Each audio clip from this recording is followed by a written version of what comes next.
ಇಲ್ಲೊಂದು ಹುಡುಗಿಗೆ ವಯಸ್ಸಿಗೆ ಬಂದಮೇಲೆ ಈಗಿರಬೇಕು ಆಗಿರಬೇಕು ಅಂತೇಳಿ ಹೇಳ್ಕೊಡ್ತಾರೆ. ಆದರೆ ಇವಳ ಲೈಫ್ ಹೇಗೆ ನಡೆಸಬೇಕು ಅಂತೇಳ್ಬಿಟ್ಟು ಇವಳೊಂದು ಕನ್ಫ್ಯೂಷನ್ನಲ್ಲಿ ಇರ್ತಾಳೆ. ಆಗಿರ್ಬೇಕಾದ್ರೆ ಇವಳು ಸ್ಕೂಲಿಗೆ ಒಂದು ಹೊಸ ಹುಡುಗ ಬರ್ತಾನೆ. ಆ ಹುಡುಗನ ನೋಡಿದ ತಕ್ಷಣ ಇವಳಿಗೆ ತುಂಬಾ ಇಷ್ಟ ಆಗುತ್ತೆ. ಇವರಮ್ಮ ಅದೇ ಸ್ಕೂಲಲ್ಲಿ ಟೀಚರಾಗಿ ಕೆಲಸ ಮಾಡ್ತಾ ಇರ್ತಾರೆ. ಒಂದಿನ ಅವ್ನ ಫೋನ್ನ ಇವರಮ್ಮ ಎತ್ತಿಟ್ಟಿರ್ತಾರೆ. ಸೊ ಯಾರಿಗೂ ಗೊತ್ತಾಗ್ದಲ್ದಂಗೆ ಅದು ತಂದುಬಿಟ್ಟು ಅವ್ನ ಡೆಸ್ಕ್ ಹತ್ರ ಇವಳು ಇಟ್ಬಿಟ್ಟು ಹೋಗ್ತಾಳೆ. ಅದಾದ ನಂತರ ಯಾರು ಇಟ್ಟಿರ್ಬೋದು ಅಂತೇಳ್ಬಿಟ್ಟು ಅವನು ಯೋಚನೆ ಮಾಡ್ತಾ ಇರ್ತಾನೆ. ಹೀಗೆ ಇವಳಿಗೂ ಅವಳಿಗೂ ಫೇಸ್ಬುಕ್ನಲ್ಲಿ ಪರಿಚಯ ಆಗುತ್ತೆ. ಇಬ್ಬರು ಚಾಟ್ ಮಾಡ್ತಾರೆ. ಇಬ್ಬರು ಒಬ್ಬರನ್ನೊಬ್ಬರು ತುಂಬಾ ಅರ್ಥ ಮಾಡ್ಕೋತಾರೆ, ತುಂಬಾ ಪ್ರೀತಿಸೋಕ್ಕೆ ಶುರು ಮಾಡ್ತಾರೆ. ಹೀಗಿದ್ಮೇಲೆ ಒಂದಿನ ಸ್ಕೂಲ್ ಕಡೆಯಿಂದ ಟ್ರಿಪ್ ಹೋಗ್ತಾರೆ. ಒಟ್ಟಿಗೆ ಇರಬೇಕು ಅಂತೇಳ್ಬಿಟ್ಟು ತುಂಬಾ ಆಸೆ ಪಡ್ತಾರೆ. ಆದರೆ ತುಂಬ ಜನ ಇರೋದ್ರಿಂದ ಅದಕ್ಕೆ ಅವಕಾಶನೇ ಸಿಗಲ್ಲ. ಕೊನೆಗೂ ಇವರಿಬ್ಬರು ಒಟ್ಟಿಗೆ ಇರ್ತಾರೆ. ಆದರೆ ಫ್ರೆಂಡ್ಸಿಗೆ ಯಾರಿಗೂ ಇವರಿಬ್ಬರು ಈಗಿರೋದು ಇಷ್ಟನೇ ಇರಲ್ಲ. ಆದರೂ ಪರವಾಗಿಲ್ಲ, ನನಗೆ ಅವನೇ ಮುಖ್ಯ ಅಂತೇಳ್ಬಿಟ್ಟು ಇವಳು ಇರ್ತಾಳೆ. ಮನೆಗೆ ಬಂದು ನೋಡಬೇಕಾದ್ರೆ ಅಕ್ಕನ ಲವ್ ವಿಷಯ ಗೊತ್ತಾಗಿ ಮನೇಲಿ ತುಂಬಾ ಅಪ್ಸೆಟ್ ಆಗಿರ್ತಾರೆ.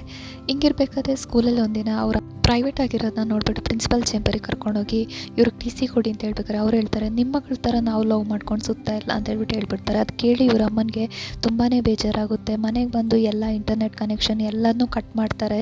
ಇವಳಿಗೆ ಏನು ಮಾಡಬೇಕು ಅಂತ ಗೊತ್ತಾಗಲ್ಲ. ಟೆಂಪಲ್ ಕರ್ಕೊಂಡು ಹೋಗ್ತಾರೆ. ಆದರೆ ಇವಳಿಗೆ ಅವ್ನು ಮರೆಯೋಕ್ಕೆ ಆಗಲ್ಲ. ಅವ್ನ ಜೊತೆ ಓಡೋಗೋಣ ಅಂತ ಹೇಳಿದ್ರೆ ಅವ್ನ ಮನೇಲಿ ದೊಡ್ಡ ಗಲಾಟೆ ಆಗಿಬಿಡುತ್ತೆ. ಈ ವಿಷಯ ಗೊತ್ತಾಗಿ ಇವಳ ಮನೇಲೂ ದೊಡ್ಡ ಗಲಾಟೆ ಆಗಿಬಿಡುತ್ತೆ.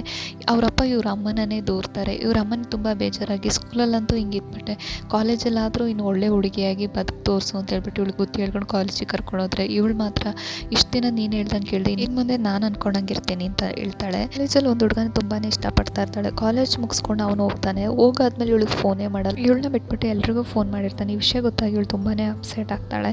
ಅದಾದ ನಂತರ ಡೈಲಿ ಜಗಳ, ಇವಳು ಫುಲ್ ಡಿಪ್ರೆಷನ್ಗೆ ಹೋಗ್ಬಿಡ್ತಾಳೆ. ಆದರೂ ಕೂಡ ಮತ್ತೆ ಪ್ಯಾಚಪ್ ಆಗ್ತಾರೆ. ಹಾಗೆ ಒಂದಿನ ಅವ್ನ ಗ್ರ್ಯಾಜುಯೇಷನ್ ದಿನ ಅವ್ನಿಗೆ ಸರ್ಪ್ರೈಸ್ ಕೊಡಬೇಕು ಅಂತ ಹೇಳಿ ಹೋಗಿರ್ತಾಳೆ. ನಾನು ಇಂಟ್ರೊಡ್ಯೂಸ್ ಮಾಡ್ತಾನೆ ಅಪ್ಪ ಅಮ್ಮನಿಗೆ ಅಂತ ಅನ್ಕೋತಾಳೆ. ಆದರೆ ಅವನು ಎಲ್ಲರ ಮುಂದೆ ಇಗ್ನೋರ್ ಮಾಡೋದು ನೋಡಿ ಅವ್ನ ಫ್ರೆಂಡ್ಸ್ ಎಲ್ಲ ಹೇಳ್ತಾರೆ ಇವಳಿಗೆ, ಅವನು ಎಲ್ಲರನ್ನ ಯೂಸ್ ಮಾಡ್ಕೊಂಡು ಬಿಟ್ಟಿದ್ದಾನೆ, ನಿನ್ನೂ ಹಾಗೆ ಬಿಡ್ತಾನೆ. ಇದನ್ನು ಕೇಳಿ ಇವಳಿಗೆ ತುಂಬಾ ಕೋಪ ಬರುತ್ತೆ. ಅವನ ಮೇಲೆ ಹೊಡಿಲಿಕ್ಕೆ ಶುರು ಮಾಡ್ತಾರೆ. ಅವಾಗ ಅವನೇ ಹೇಳ್ತಾನೆ, ನಾನು ಎಷ್ಟೇ ಸತಿ ನೀನು ಇಗ್ನೋರ್ ಮಾಡಿದ್ರು ನೀನೇ ನನ್ನಿಂದ ಯಾವತ್ತೂ ಬರ್ತಾ ಇದ್ದೆ, ಅದಕ್ಕೋಸ್ಕರ ನೀನು ಹಿಂದೆ ಇದ್ದೆ ಅಂತ.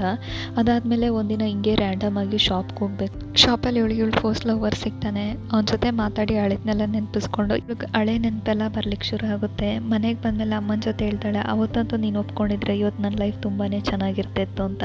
ಅದೇ ರೀತಿ ಫ್ರೆಂಡ್ ಹತ್ರ ಫೋನ್ ಮಾಡಿಬಿಟ್ಟು ಹೇಳ್ತಾಳೆ, ನನ್ನ ಲೈಫ್ ಏನಾಗಿದೆ ಅಂತ ಹೇಳ್ಬಿಟ್ಟು ನನಗೆ ಗೊತ್ತೇ ಇಲ್ಲ ಅಂತ ಹೇಳ್ಬಿಟ್ಟು. ಹೀಗೆ ಲೈಫ್ ಬಗ್ಗೆ ಯೋಚನೆ ಮಾಡ್ಕೊಂಡು ಇನ್ನೂ ಇಂಡಿಪೆಂಡೆಂಟಾಗಿ ಬದುಕು ಅಂತೇಳಿ ಯಾರು ಏನು ಹೇಳಿದ್ರು ಪರವಾಗಿಲ್ಲ ಅಂತೇಳಿ ತನಗಿಷ್ಟ ಬಂದಿರೋ ಜೀವನ ಮಾಡ್ತಾ ತುಂಬಾ ಸಂತೋಷವಾಗಿರ್ತಾರೆ.